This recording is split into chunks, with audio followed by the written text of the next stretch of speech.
नालायक बेटा नालायक बेटा स्टोरी इन हिंदी।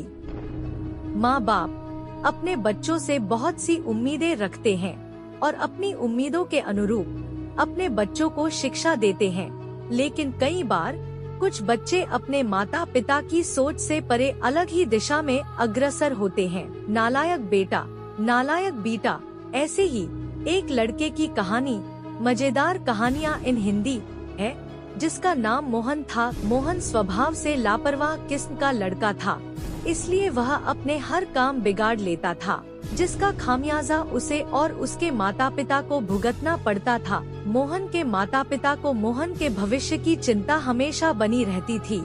मोहन ने अपने कॉलेज की पढ़ाई अधूरी ही छोड़ दी थी और सारा दिन आवारागर्दी करते गुजारने लगा था। मोहन के जीवन का कोई उद्देश्य नहीं था। वह अपने माँ बाप का इकलौता नालायक बेटा था, जिस पर उसके माँ बाप को गर्व नहीं बल्कि शर्म महसूस होती थी।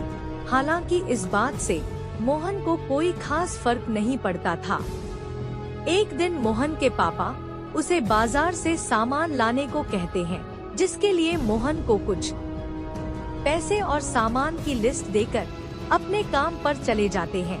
पापा के जाते ही मोहन अपने दोस्तों के साथ बाजार जाता है और सामान की लिस्ट के अनुसार सब कुछ खरीद लेता है और अपने दोस्तों के साथ सामान का थैला लेकर थिएटर में फिल्म देखने चला जाता है। मोहन फिल्म में दोस्तों के साथ खूब मस्ती करता है। फिल्म खत्म होने के बाद मोहन अपने घर वापस आ जाता है। मोहन के पापा कुर्सी में बैठे टीवी देख रहे होते हैं।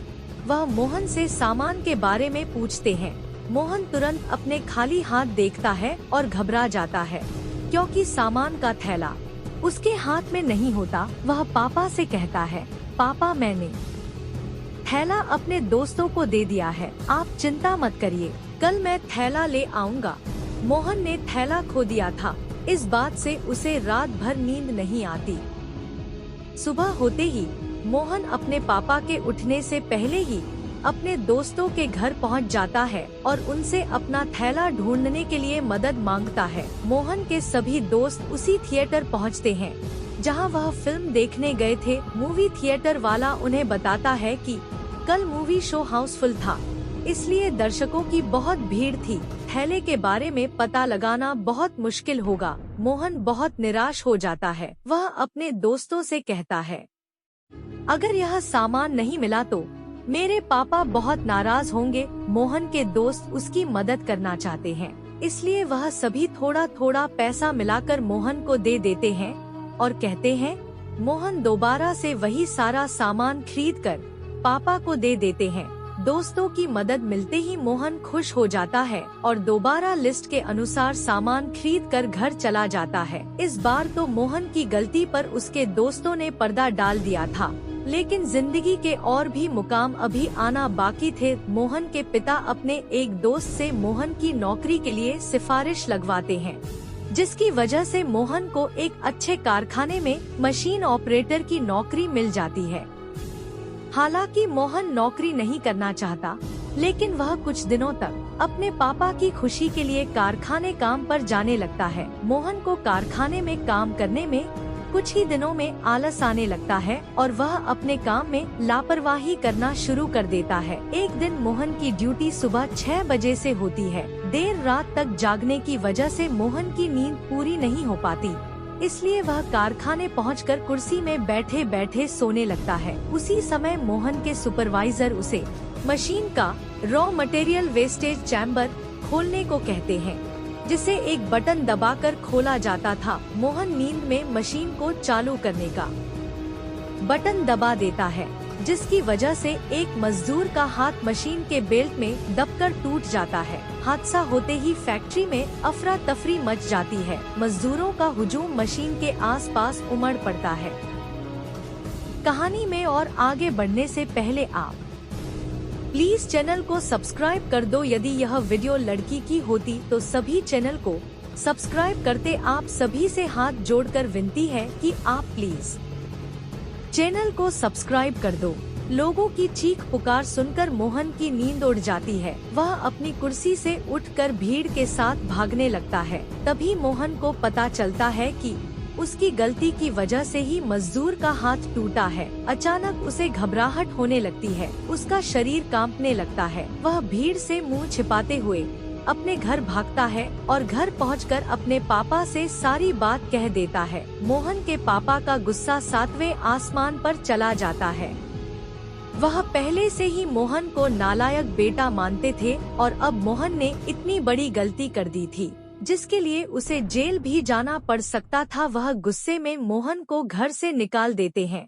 मोहन हादसे की वजह से बहुत दुखी था और उसके पिता ने भी उसे घर से बेदखल कर दिया। उसके जीने के सारे रास्ते बंद हो चुके थे। उसने तय कर लिया था कि वह आत्महत्या करेगा और वह ट्रेन से अपनी जान देने के लिए रेलवे स्टेशन पहुंच जाता है और ट्रेन के आने का इंतजार करने लगता है। तभी एक जोरदार हॉर्न की आवाज के साथ एक ट्रेन रेलवे स्टेशन में दाखिल होती है।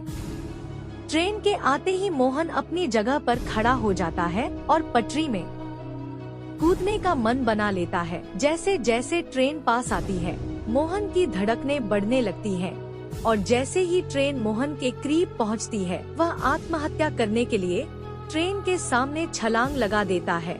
लेकिन उसी वक्त उससे एक आदमी टकराता है जिसके हाथ में एक बड़ा सा बैग होता है। टक्कर की वजह से मोहन दूर जा गिरता है और उसकी जान जाने से बच जाती है। मोहन उस यात्री का बैग उठाकर उसको देता है, लेकिन मोहन को उसके बैग में बहुत ज्यादा भार महसूस होता है और जैसे ही मोहन बैग की चैन खोलता है, वह चौंक जाता है। बैग के अंदर एक इलेक्ट्रॉनिक टाइमर बम चालू हो चुका था, जिसके समय के अनुसार अगले 10 मिनट में वह बम फटने वाला था। मोहन बैग लेकर स्टेशन के बाहर भागने लगता है। अचानक वह आदमी भी मोहन के पीछे भागता है।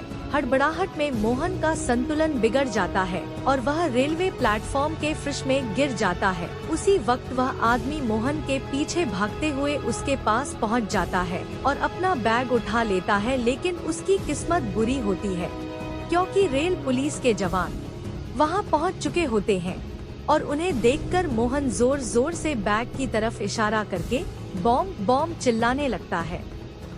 मोहन की आवाज सुनकर रेलवे पुलिस के जवान उस इंसान पर बंदूक तान देते हैं जिसके हाथ में बम वाला बैग होता है। मोहन पुलिस वालों को बताता है कि अगले 10 मिनट में बम फटने वाला है। रेलवे पुलिस का एक जवान अपनी बहादुरी दिखाते हुए बैग लेकर रेलवे यार्ड की तरफ भागता है और पूरी ताकत से बैग को यात्रियों से दूर फेंक देता है और तभी एक जोरदार धमाका होता है जिससे रेलवे यार्ड में खड़ी मालगाड़ी का एक डब्बा क्षतिग्रस्त हो जाता है, लेकिन यात्रियों की जान बच जाती है। पुलिस की तहकीकात में पता चलता है कि वह आदमी आतंकवादी था जो आतंकी घटना को अंजाम देने के लिए ट्रेन में धमाका करना चाहता था, लेकिन मोहन ने उसके मंसूबों पर पानी फेर दिया था। इतनी बड़ी घटना की खबर जैसे ही अखबारों में छपती है तो सारे शहर को मोहन की बहादुरी का पता चल जाता है। मोहन के घर में पत्रकारों के साथ साथ पड़ोसियों और रिश्तेदारों की लाइन लगी होती है और इसी बीच मोहन अपने घर वापस आता है। मोहन के पिता अपने बेटे से गले लग जाते हैं। उन्हें अपने बेटे पर आज बहुत गर्व महसूस हो रहा था। वो भी क्यों ना, नालायक बेटे, नालायक बेटा ने काम जो इतना लायक किया था। मोहन के अच्छे काम की वजह से वह अपने माँ बाप के साथ साथ पूरे देश का लायक बेटा बन जाता है। अगर आपको इन कहानी में थोड़ा सा भी मजा आया है तो प्लीज चैनल को सब्सक्राइब कर दो। यदि यह वीडियो लड़की की होती तो सभी चैनल को सब्सक्राइब करते। आप सभी से हाथ जोड़कर विनती है कि आप प्लीज चैनल को सब्सक्राइब कर दें।